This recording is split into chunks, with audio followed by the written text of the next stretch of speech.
Welcome to another episode of The Beer Garden. Today have the hosting duties, and Charene, Steve, and Sara are with us. A lot of S's and C's. Charene, how are you doing today? We got a big week. We have the International Jockeys Challenge, and we also have the Hong Kong International races. So we're gonna try to get this started here. But Charene, how are you today? How's it going? Yeah, I'm good, thank you. Actually, quite busy in every season, the mid of December, but really enjoyable because this year we will see 8 jockeys from the other countries coming to Hong Kong to participate in the International Jockey Championship on tomorrow night. And also on the Sunday, the big day HKIR, there will be 19 overseas horses coming to Hong Kong. Actually, these few days, I also attend the track work in very early morning. I saw most of the overseas horses galloping on the track. They are really strong. I'm really looking forward to this week. Really enjoyable. Yeah, we got a lot of international flavor over in Hong Kong this week, so we're looking forward to seeing a lot of familiar horses that we've seen all around the world head over to Hong Kong and battle it out. And Steve, I know you've watched a lot of Hong Kong racing. Was there ever a time that you thought that an international invader was just going to dominate in Hong Kong? No, not really. I suppose I've just always enjoyed watching it fairly recently. Obviously, I was saying last week how I enjoyed the sprint races. Some great sprint races over the years, like Penophobia. And yeah, just can't wait for it to get started, really. And I know the Sunday's the sort of big day, but this is also great fun tomorrow as well. It's great seeing all the different jockeys pitching their skills, and interesting to see how the jockeys that know the track quite intimately, like Bedell and Morer and Purton, how Holly Doyle gets on once again. Of course, she won with Harmony and Bless last season as well, so it'll be good to see her again. Yeah, interestingly enough, they put the horses and pair them up with the jockeys. They actually they go based on the jockey's skill, so it's not, they don't get to choose the ride. It's sort of they match them up, and then that's just the way it is. And then Sara, this is going to be your first time, so I know you're looking forward to it, and I know you've done a lot of form study this weekend, and you're looking forward to seeing Love Zone U race this week. Yes, I'm very excited. So it's going to be your last race, so I'm very excited. I was lucky enough to see the horse run and win, of course, at Breeders' Cup. I was there at Del Mar, so I'm excited to see this horse. I would love to see this horse go out on top. Yeah, and we're going to further elaborate on that later this week for the Sha Tin meeting. But for now, we do have the Happy Valley meeting, and the International Jockeys Challenge starts at race 4 over 1,000 meters. And, well, we have I'll just name them all: John Moreira, Damian Lane, Holly Doyle, James McDonald, Tom Marquand, Lyle Hewitson, Yuga Kawada, Zach Purden, Vincent Ho, Mikhail Barcelona, and Alexi Bedell and Ryan Moore. So we got a really big star-studded staff. And Charene, I'm going to let you go first. Who do we have in race number 4? Yeah, in the first leg of the Jockey Championship, I will go for James McDonald's ride, that is number 7, Wild West Wing. This horse is a 3-time course and distance winner last season, and he is quite also dynamic. He can stay in the front, he can lead till the end. Also, he knows how to chase. He also has a good turn of foot.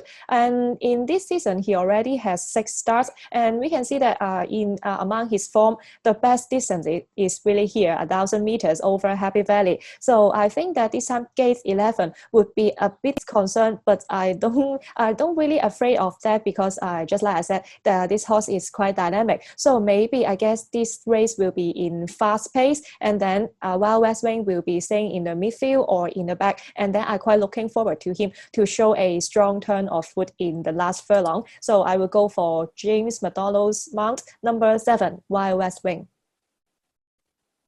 Yeah, and Wild West Wing has been a big Happy Valley favorite. He's been around quite a while in the this season, so we'll see how he goes. And Steve, who do we have for race number 4? I'm going for number 2, Fabulous 8, drawn number 7, Alexis Bedell on. He's been second the last twice. He went up £2 for his defeat last time, but he's still well handicapped in old form. And I like his chance. Drawing 7's okay. It's not bad. It's not good, but it's no excuse if he should get beat. He's been running well in headgear the last twice. He's a consistent stick, but it's a very open race. Can't stop the feelings. The class drop about drawn in gate 12. And Wild West Wing, as Charene says, it's an interesting horse. He actually had gate 11 last time as well, over the 1200, and he had a nightmare ride. He was so wide, it was amazing, but hopefully he won't get anything like that again, and he's dropping back down to his best distance of 1,000 metres. Circuit 7 as well is interesting. Zach Purton on board. I'm just not sure he's got the class, but he's got a nice low draw. He'll go well too. But for me, Fabulous 8. And Fabulous 8 right now has currently pretty good form with 2 seconds in a row, so maybe he'll break out and finally get his win. And Sarah, who do we have for race number 4, first leg of the Jockeys Challenge? I am with Charene on this one. I have Wild West Wing as well. Like Charene had said, I think the 1,000 meters is where this horse performs best at. He's getting a drop in weight as well with McDonald aboard him.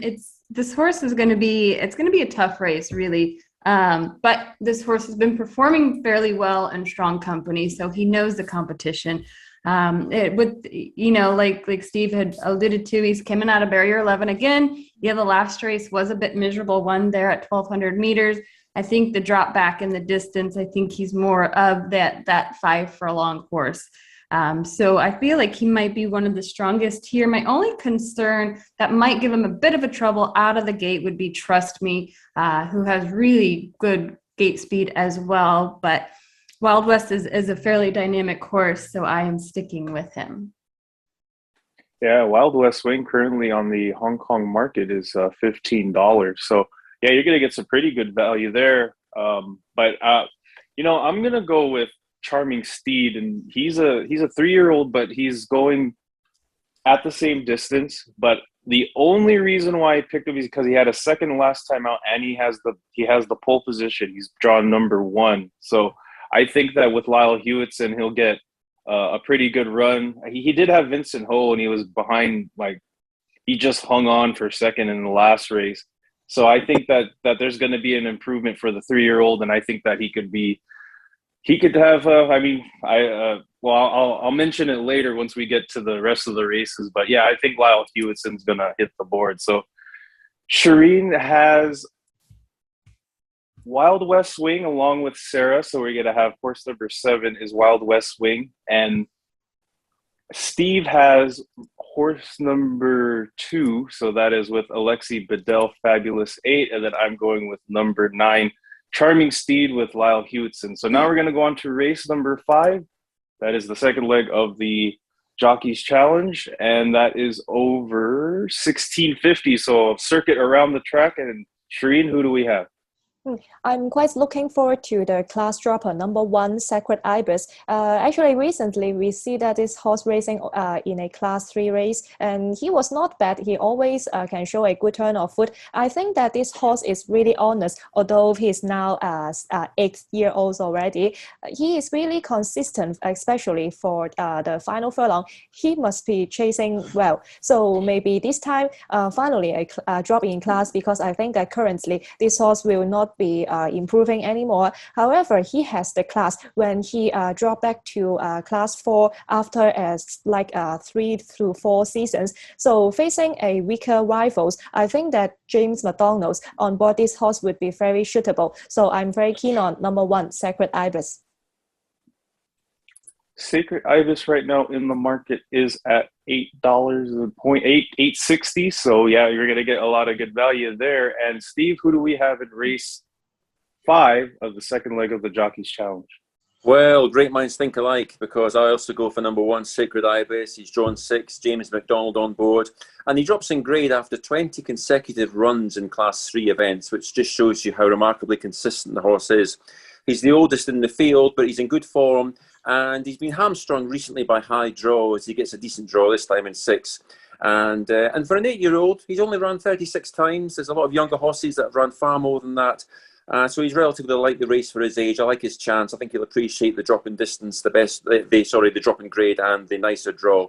others to look at. Villafion, rather similar scenario. He's also coming down in the weights a little and gets a nice draw as well. That's interesting. And Dr. Winning, unexposed after 3 runs. But hopefully Sacred Ibis will come good after a barren spell, but he's running well. That's the main thing.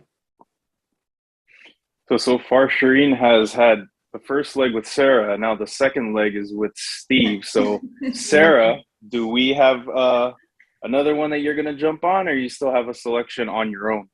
I am jumping on AI1 with Ryan Moore here. This horse is really interesting. I feel like this horse is really just improving much more in his later 4-year-old career. He's coming out of Barrier 1, which I'm not the biggest fan of, but really studying how not only this horse's gate speed, but how Ryan Moore is with horses in the gate. I don't think that should be a problem to get ahead and really get that horse off the rail to perform pretty decently.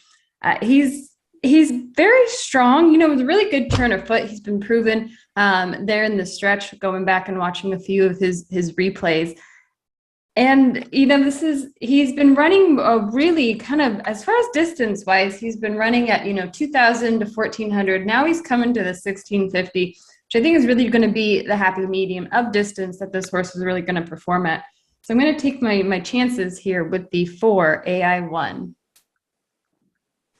Well, looks like everybody's going to take their chances because he's the favorite. He is the favorite at $3.60. And I went a little off the board and I took Smiling City with Kawada. Now, his form hasn't been great, but he has ran at a class. This is a class 4 race. He has won on a class 3 race, but that hasn't been for a while. And that was probably about last season. But I think with Kawada up, I think he could bring out the best. I just think that with a lot of with what's going on with Japan around the world, I think that when they come here, I think they're gonna bring that from what they did in America over here. I think Kawada is gonna get a couple of wins, and I think Smiling City right now he's at $13. It's gonna be a really tough race. He's drawn right next to Sacred Ibis, so. I think we might have the trio here, so we'll see how that goes once the race starts. So I'm going to go with Smiling City with Kawada up.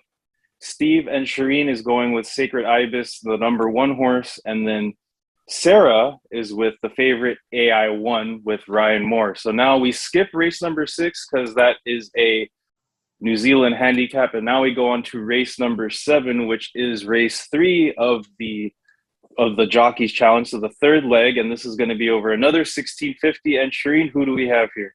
Yeah, here I will go for currently the favorites, number 12, Wet Majesty, up in class this time, but I think that gate 2 will be very ideal for this horse. Actually, maybe in this race, I guess the speed may be a bit fast. There will be several leaders. However, Wet Majesty can also stay in front, but maybe this time, first time racing in class 3, he will be staying in the box seat, which will be a very good position to him. And then I just checked his training before this race, just like last time out before his victory. He also went to Chongfa for some trainings, for some gallops, which is really good. And then this time, just like copying the same training pattern. So I think that Red Majesty can keep his form, although up in class, I'm still quite confident for him, especially jumping from gate 2. So I go for number 12, that will be Joe Moreira's mount, Red Majesty.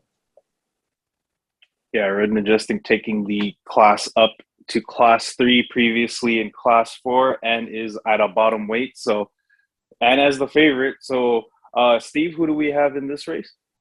Going for number 11, Nothing New, drawn 8 with Alexis Bedell. He was tipped on. He was well backed on his debut for Douglas White. Strongly fancied, a 19-10 favourite, but he was just collared in the final strides by Romantic Combo, who reopposes. He was once called Cafu in a previous life when trained in Ireland by the excellent Ger Lions. He's yet to win in Hong Kong, but I think his turn is coming. And it's interesting, Alex Bedell's mentioned slight reservations about Barrier 8, but he had the same reservations about Sunny Star last time, and that came from 8 and that won. So hopefully lightning will strike twice. Nothing new for me. Yeah, I'm seeing a pattern with you guys. I think I know where this is going. I think this is going to lead towards who you like in the Jockeys Challenge. So, yeah, currently right now at $9. And Sara, who do we have? Race number 7. I like 4 Presents with Holly Doyle aboard. This horse was a very strong competitor there in Australia before heading over to Hong Kong earlier this year. This horse really got a really good taste at the 1650 distance last time out, getting second with Ho aboard, and really seemed, when you really watched the gallop out in there, it really seemed like that horse was strong at that distance, was galloping out, could have maybe even go a little bit further, but I like that they're keeping the horse at 1650. It's a really strong horse. The performances have been, I think, fairly interesting here at the Happy Valley and at Shawton. I know they've been playing around to figure out where this horse can perform well at. Like I said, I think 60-50 or even maybe a little bit longer is where you're going to see this horse really excel. But I like Holly Doyle in the irons here on this horse. Coming out of barrier 10 shouldn't be that much of an issue. So I'm going to take my chances here with Presence. I think you're going to get a pretty good price on it as well. Yeah, as Charene mentioned off air, that Holly Doyle is not the favorite in the Jockey's Challenge because she has a lot of wide draws. So she's draw number 10, but you are going to get good value with $13 with Presence. So, I mean, if she gets home, and then, you could land both the Jockey's Challenge and this race. But I'm going to go with a horse that Steve already mentioned, Romantic Combo, just because his form has been really good. And I don't see it as a problem with João Moreira not taking them out. And I know he's drawn wide, but it is 1650, and he has had a win over the 1650. So that's another thing that I like. And I think he'll do it in this race with Kawada up. So I'm going to go with 9 Romantic Combos. So to review, Charene has number 12, Red Majesty. Steve has Nothing New with Alexi Bedell. Sara has Presence 4 with Holly Doyle, and I'm with Romantic Combo number 9 with Kawada. So now we go on to the last leg. So we're going to end the leg with a sprint race over the 1200. And Charene, who do we have? Yeah, here I'm going to support James McDonald again. That will be number 5, Jensen. Actually, this horse was named Rulership when he was having his career in Australia. He was a debut winner over there, and after that, he participated in some group races. He didn't win, but he always finished close. And then after arriving to Hong Kong, this horse goes to David Hayes' stable. And then after several good barrier trials, he made his debut last time out. It was quite a bit disappointing, but I think it would also quite forgivable because jumping from gate 9 last time out was a bit difficult, and also most of the trip he was staying wide without cover. So I'm going to give him one more chance because this time he is will be jumping from gate 4, which will be much more better. And I also think that he has the ability to handle the up in distance. 6 furlong is also suitable for him, and the most ideal will be he jump fast and then to be more active in the beginning. So I'm looking forward to number 5, Jensen. Yeah, Jensen at a really good price too if you happen to get him at $21. So we have a big roughie on board here. And Steve, who are we going with? Going for number 7, California Sybil. He's probably my favourite, one of my favourites, if not my favourite on the card. Damian Lane on board. He's up £7, but a really progressive sort and a handsome one at that. In 4 local runs, he's won once, he's been second twice. He meets a few of these on worse terms, the likes of Hong Kong Bet, but I think Hong Kong Bet doesn't have the scope of California Sybil, and he's also more of a 1,000-metre horse. Shining Gem's interesting off top weight, but it's not the biggest animal, and carrying 9-7 might be a bit difficult. And of course, his Astrologer, which is 133 to 1 last time. Can lightning strike twice? We'll soon find out. But for me, California Sybil, he's also in my stable as well, so I just need to pass 2,800 people and I've won, so what could be better? Yeah, California Sybil right now is at $4.03. Is currently the favorite, but he has a lot of good recent form. 1-2-0-2, 1-1, 3-2. So he's around there in the finish. So I think that, yeah, I mean, I was leaning towards him too, just because of that. But Sara, who do we have? I'm going with 2 Winning Method with Holly Doyle again.